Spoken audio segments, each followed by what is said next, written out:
didelė. Ir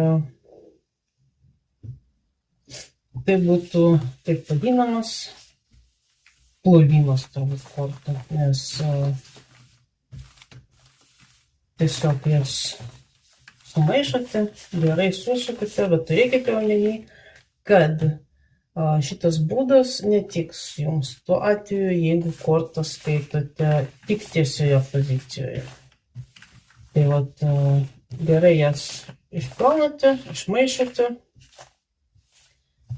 ir galite traukti tiesiog, sakysim, dienos kortą galite traukti tiesiog iš krūvos kortų, kuri jums patiko.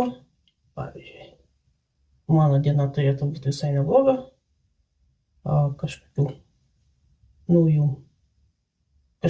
pradžioje.